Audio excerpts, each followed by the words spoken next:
When I look at this table and see the Spydercos on the table, I wonder two things. I think to myself, geez, I still have all these Spydercos. And then I also say to myself or think to myself, am I not missing a couple here? How you doing, guys? Professor EC with another BLADE-OSOPHY Sunday. Let's talk about Spyderco and why I think it's one of the best, if not the best, production knife company.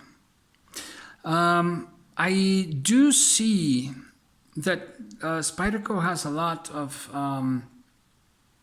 of pressure because of all the companies that are growing, and of course we have to talk about not Benchmade, because I think that Benchmade is a little bit behind, at least in matters of steels, in matters of designs, collaborations, of course, but we would have to talk about We Knife Co. I believe that We Knife Co. is the biggest competitor with Spyderco. Who is the top? I guess that's good for another video. But right now, let's talk about Spyderco and the knives that are not here. Why? Because I've already had my share of Spydercos. I've had the Gale Bradley 2 in M4, wonderful folder, 2, 3 Manixes, 2, the Manix 2 in CTB, BD1N with the translucent blue, all blacked out in S30V, and the gray with Maximit. Sorry about the mustard, that's because I literally fried my finger while cooking. So, and a little bit of mustard is great for bad burns. Anyways, apart from that, I've had the Natives, the Native 5 in the Salt series, and the which I really didn't like the feel of that one. Not that it's a bad folder, I just didn't like the feel of it, and I really have no need. I just like the color combination.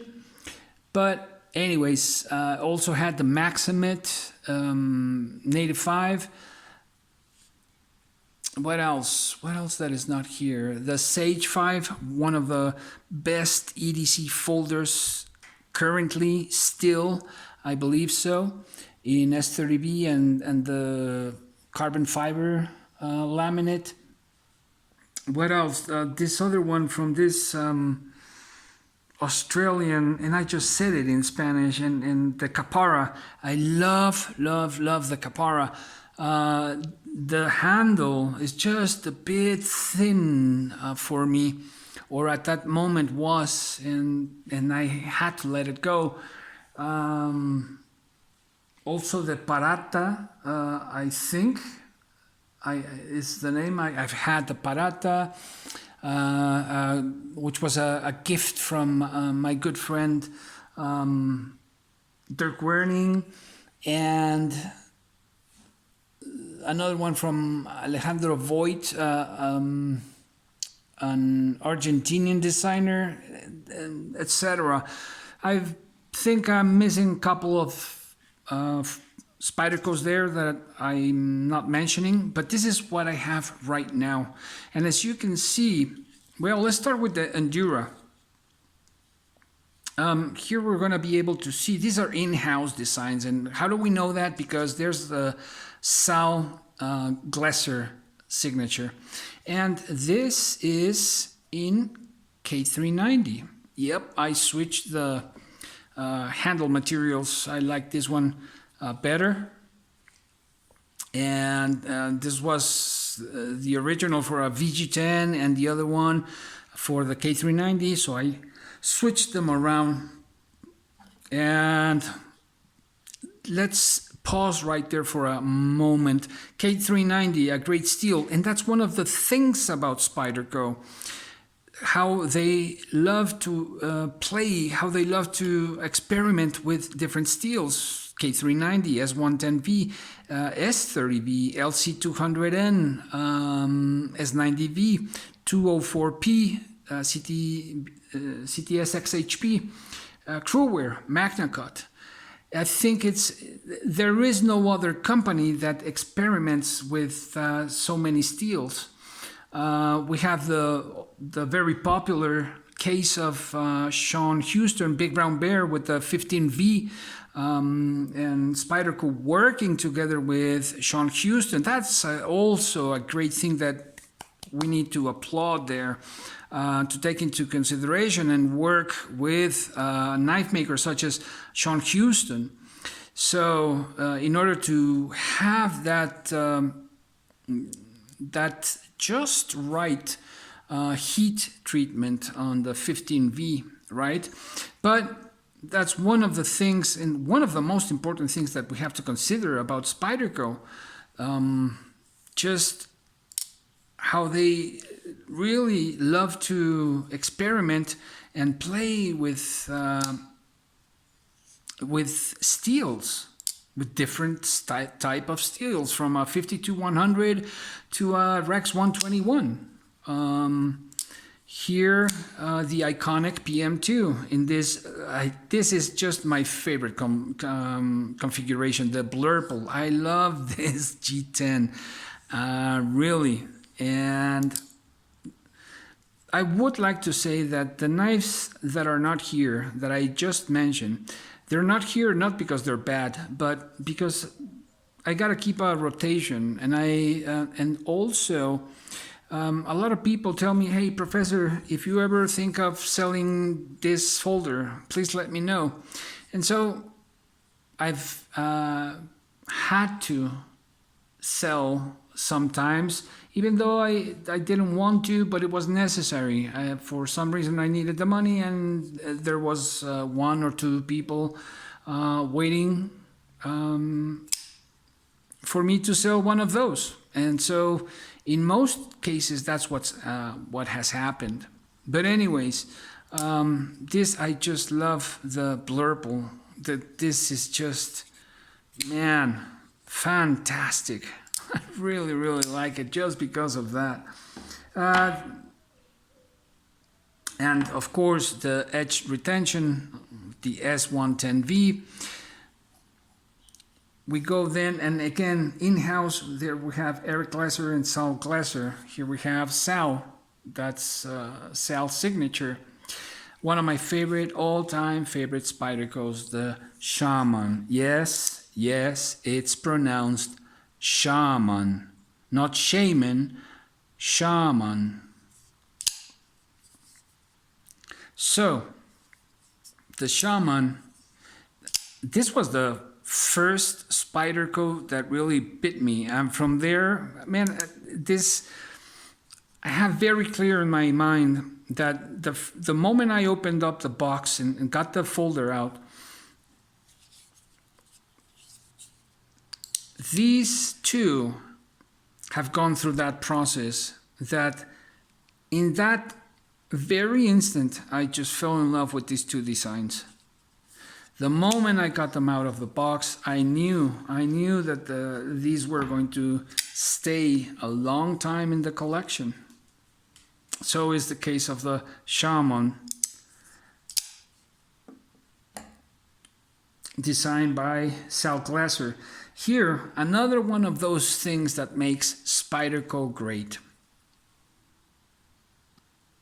Collaborations. I believe this is Marcin Slisz. Yes, the same designer as the Slisz buoy, a Polish designer. And here we have the Spidey Chef in LC200N, a great EDC knife, not just for food prep, but this is just a wonderful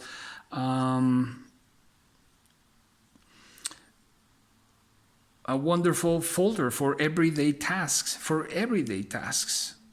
Yeah, I repeated that, for EDC. I was going to say the abbreviated form. But geometry-wise, stock thickness, profiles, You see everything here, including these collaborations. Like I said, the Gail Bradley 2 that I had, the Capara. Here we have this beauty by collaboration with Brad Southard. Just look at this blade. The profile of this thing is just fantastic. It's a great performer. Unfortunately, this was kind of a fraud from a person in Connecticut, I think, or New Jersey. I don't even remember. Matthew Fish is the guy that I trade him an Atom, a brand new Three River Manufacturing Atom, and without a scratch, brand new. And this guy Matthew Fish didn't care to share all the scratches that it had. Right now I polished the blade, but there you can see those scratches. I was able to reduce by more than 50% how it was all scratched up. But man, that was these things happen everywhere, not only in Mexico, not only in South America, it happens everywhere. And this guy happened to be from the US. So, anyways, nonetheless, this is a fantastic knife. The profile of this thing is just one of the best, I think, that Spyderco has. A great performer. Yes, I would change, and I want to see where I can change the clip. I don't love the clip. It's okay, and I'm gonna sound like like Dirk, my good friend Dirk, with his obsession for clips. But yeah, this clip I don't like. It is the original. I didn't like that shiny finish it had, so I acid stonewashed the clip, and I think it looks way better. At least I like it better than it was before, but I still would like to find a better clip for this great knife. Also, yeah, I would like to change the scales on this. I've seen a couple, but they're too expensive, and but nonetheless, I still love this profile. I still love this Brad Southard. Never liked the Delica. Why? Because the Delica, and this is something that Spyderco hasn't changed, doesn't have the finger choil. Same as the Endura. It's, well, that's the perfect example, right? Why, oh why, not include the finger choil? It would just be a much better design all around. Both the Delica and the Endura. And so I went with the Chaparral, or Chaparral. That's how it's pronounced. CTS XHP. Great little folder. And of course, in Magna Cut, this Mule full tang knife. I added the scales, sent them to have them done with this design that I chose. And just a great little EDC knife. And well, you can see also how Spyderco pays attention to those that really work. And I'm talking about Pete from Cedric and Ada, from the channel Cedric and Ada. If you don't know Pete, I don't know where you've been hiding. But go check out Pete. From the channel is Cedric and Ada Gear and Outdoors, I think. And from Sean Houston, like I mentioned before. So they work with the Sean Houston's protocol, with Big Brown Bear's protocol on 15B, and they have been sending a couple or a few of these mules to Pete to keep on testing steels. Pete is famous for his very peculiar humor, for liking anime, and also mostly for his steel testing from years ago. And I think it's one of the best channels. If you check out Pete's library on knife steels, you'll see there you have all the information you need for very basic and medium and advanced knowledge on knife steels. So those are the reasons why I love Spyderco, because they perform. They are great performers. They always take into consideration ergos. It's one of the things that they try to nail down every single time, and I think that they do. Though we may have strange or more exotic designs like the Drunken by Sienkiewicz, by Dmitry Sienkiewicz. Yeah, it's not the most comfortable, but it is comfortable. And we can go to the Spidey shift as well. So one of the slogans that they have is, something for everyone, something like that, I believe. And they do hit the spot with that slogan, and with their ergos, and with their quality, and with their CQC, right? They pay attention, they make mistakes, and they correct their mistakes, and they keep on going. And and also they have different tiers, of course, not only in prices, but of course in materials and quality. Of course, they offer great quality, but they can offer something from more economic, from the bird line, right? Like the Persistence, to something like this, one of the more expensive folders that they produce, the Drunken. But look at that milling. I mean, yeah, it's an expensive, quite expensive folder. I may not agree, for example, with the new price labeled or tagged on the sleeve buoy, but hey, they got quite a variety of different prices, which is another reason why I like Spyderco so much. Materials, steels, that they pay attention to other people, that they work with so many other people. And right now the only company I see up to par with Spyderco is We Knife Co. Although Spyderco experiments more with knife steels, right? So which one would come out on top? I don't know. That's might be a good video. But meanwhile, it is their performance, their ergonomics, their different prices, and just the style, because they have style.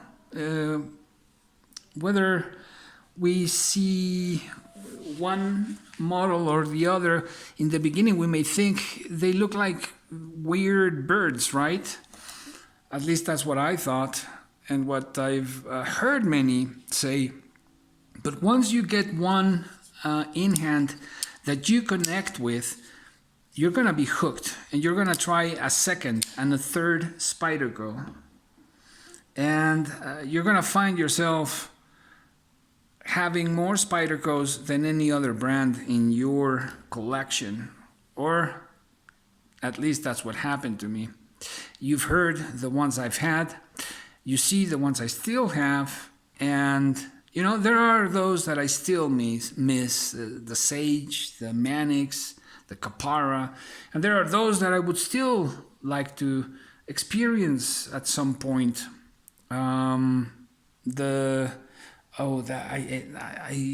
What's this one? The Kikuchi, and this other, the Smock. I gotta pronounce that right because it's not Schmock, it's Smock, I believe. So, and plenty of others. The Nirvana, of course. How can we forget about the Nirvana? And man, this other, I don't remember right now the name, but from Nati Amor, the designer. I'm trying to remember, but anyways, there's a lot to choose from, different prices, but the quality is always there. The style is always there. The performance and the ergos are always there. And if one doesn't fit your hand shape, another one will. I can bet you that. And that's why I believe that Spyderco is one of the best production companies in the world, if not the #1. Hope you guys enjoyed it. Professor EDC out.